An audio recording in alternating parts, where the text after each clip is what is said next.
Coming at you full-fledged, it's your boy Regg, with another video for y'all, man. Welcome, YouTube. On this day, we reveal my 10th selection in the 10 greatest NBA teams of all time series, the 2017 Golden State Warriors. Luckily, this team ain't too far removed from my 9th selection, the 2013 Miami Heat. So I can use the subsequent seasons to provide the exact context I need. After going back-to-back, the Heat returned to the championship round in 2014 to again face the San Antonio Spurs. This time, it was in fact a revenge season for the Texas team as they win the title in a gentleman's sweep. With a winning average of 14.5 points per game, the Spurs put up the second largest point differential in NBA Final Series history.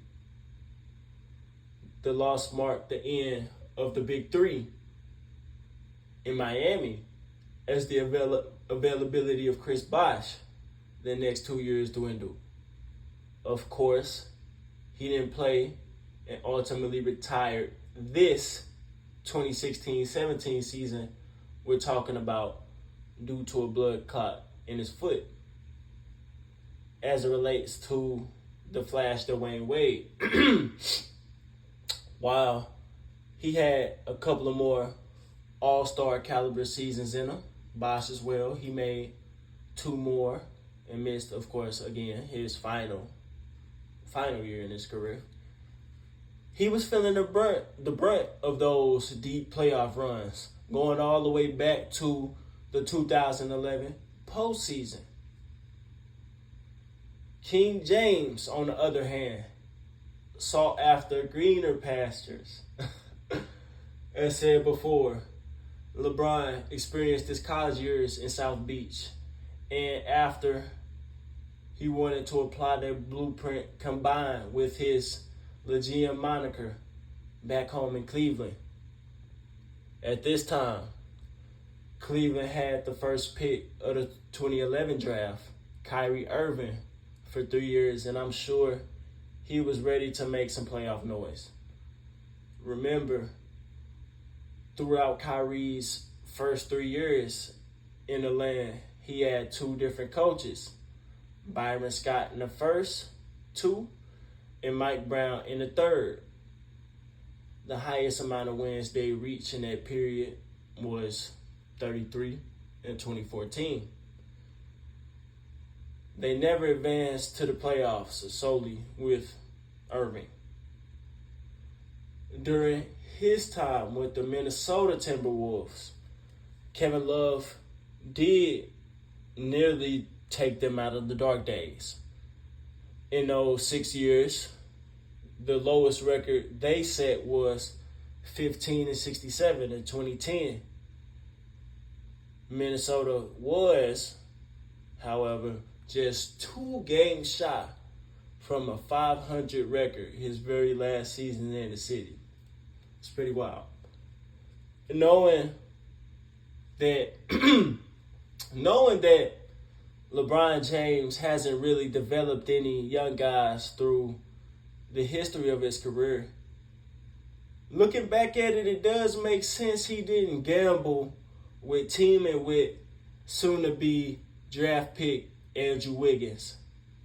Now, before the formation of the new team, Kai made 3 All-Star games in his first 4 years, and K-Love made half as many appearances as he played in the Twin Cities.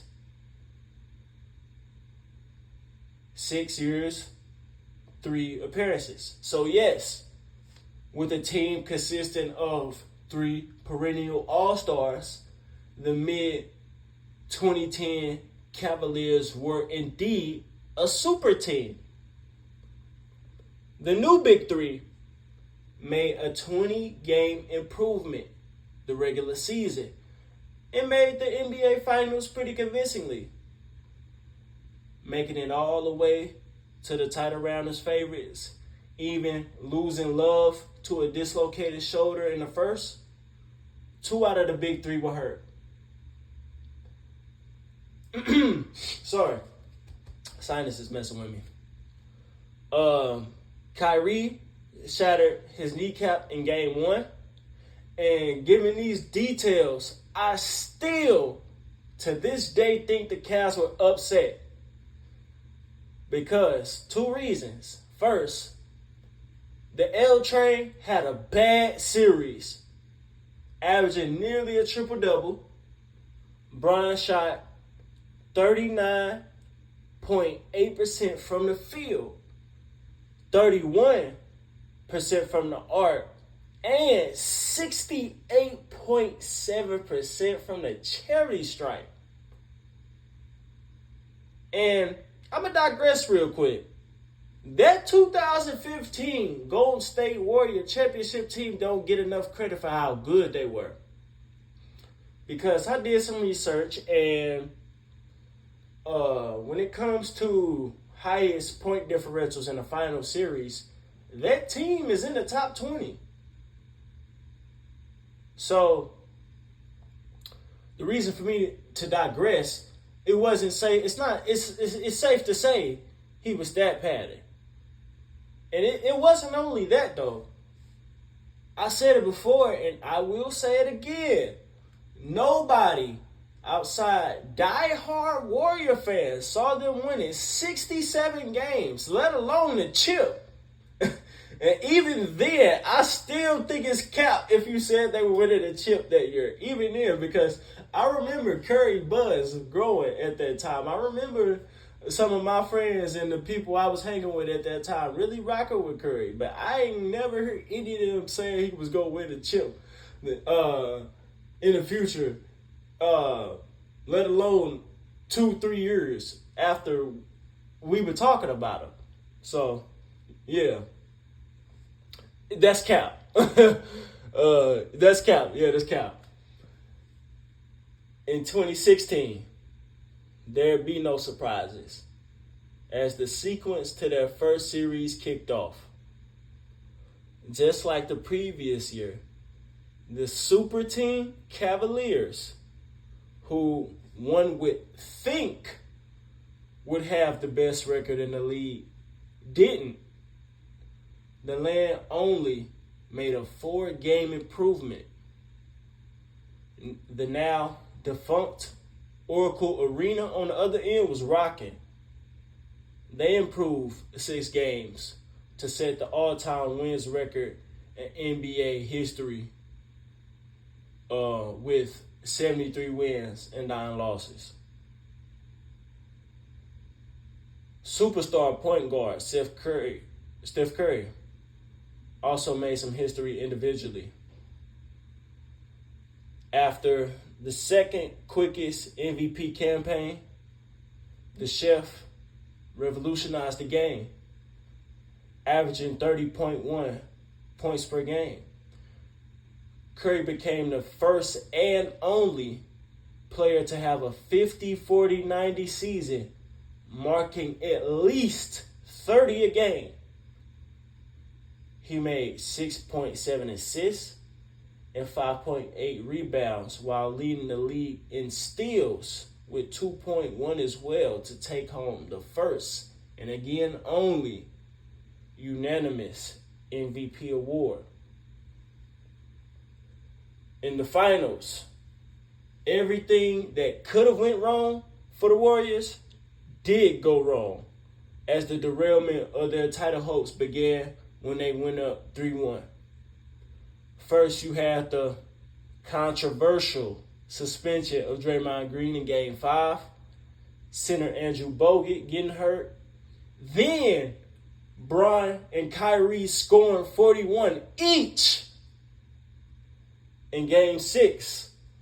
Ultra-aggressive Golden State defender Steph Curry was fouled clean out of the game. The first time in his postseason career. Ultimately, the series was wrapped up in Game 7, crazily enough, in the last seconds. Still. Now, a championship super team. The Cavs had the capability to win multiple chips if the Golden State Warriors rolled over and took that. Similar to one of the earlier entries in this series, the 2017 Warriors wins decreased from their season before. No 70-plus wins, but a GOAT team indeed. They won 67 games and were ranked first in offense and second defensively. The additions of Matt Barnes, Jordan Bell, Kevon Looney, JaVale McGee, Zaza Pachulia, and David West helped them with their 3-position improvement on D. Like another GOAT team, the Dubs dominated in the postseason, setting the second largest winning margins per game for an entire postseason run with 13.5. Golden State swept the Portland Trailblazers in the first round and the 51-win Utah Jazz in the second. We witnessed another sweep in the Western Conference Finals as they defeat the now Kawhi Leonard-less 61-win Spurs. In shocking, underwhelming fashion, the Warriors avenged the loss of 2016 in a gentleman's sweep against fellow super team. While there are 2 more teams to have nearly gone undefeated in the playoffs, I have to say, with all the modernities in the game, this is the most dominantly balanced team ever. We've gone into it at length several times on this channel. Kevin Durant was set on formulating his own identity as a superstar mercenary after playing 8 seasons with the Oklahoma City Thunder. 4 scoring titles, an MVP in 2014, and even a finals trip in 2012 wasn't enough. Blowing a 3-1 lead against the Dubs en route to the finals definitely wasn't it. While his 3 years in Oakland didn't see him average over 26 at least, the looks were just too good. They were just too good. You couldn't keep anybody open. That was the sacrifice of this team on D. In the regular season, the servant put up his 3rd lowest points per game with 25.1. But it was his most efficient season. This continued in the finals. Acquired to offset the king, the Slim Reaper had a GOAT final series, notching 35.2 points per game, 8.2 boards, and 5.4 dimes with 1 steal and 1.6 blocks to take home his first NBA championship and finals MVP. The pattern persisted into the 2019 finals, the 2019 playoffs, where he ruptured his Achilles against the Toronto Raptors. This team, man, it was just too good, too dominant. The offense, 3 of the greatest shooters ever. The defense, looking at this roster, doing the research, bro. The defense was so underrated. Again, second in defense. JaVale McGee, Matt Barnes, David West, Zaza Pachulia, Kevon Looney. Like, come on. Draymond Green. Finals MVP. Andre Iguodala as the 6th man. Like, that's wild, bro. Like, that team was stacked, bro. That team was stacked. Looking at that finals was boring as hell, bro. That finals was boring as hell, and the Stanley Cup was going on at that time, and people were switching. I'm not watching no damn hockey, but hell, people was switching over to watch hockey because it was just so damn obvious that the Golden State Warriors was gonna win. But it shouldn't have been like that because roster-wise, again, it was an even matchup. There was super team against super team. You had K-Love, Kyrie, and Brian against Clay, Curry, and KD. That's who you had. You had the defenders, Shumpert and J.R. Smith, and then you had Green and Iggy. So that's what it was, man. And the rest is history, man. Brian scared the guard. KD hit them 2 in his face at home in Cleveland. You know what I'm saying? Brian scored 50 in Game 1 in 2018. 50-point triple-double. Almost, I think. Lose. J.R. Smith do the junk shit. LeBron lied about breaking his hand. They get swept. He lied about breaking his hand. Literally lied about breaking his hand after. But, yeah, man, that's what it is. That's my 10 greatest ever. Now, I got to do some deliberating with myself now that this series is over and turn this into a playlist and rank them. But before I rank them, and now I'm completed with my 10. These are my 10. Give me y'all 10. They don't have to be ranked because that take even more time. Give me y'all 10. Share them with me. But first, before you share, hit that like button. Comment on what you thought of this video. In the beginning, in the middle, and in the end. Share for others to see. Subscribe if you're new. And hit that notification bell so you can be notified every time I drop. And finally, for the progression of the channel, or if you want me to speak on a particular topic, hit that link in the pinned comment section below and donate to the Regg Man. The regular season is here again. We back.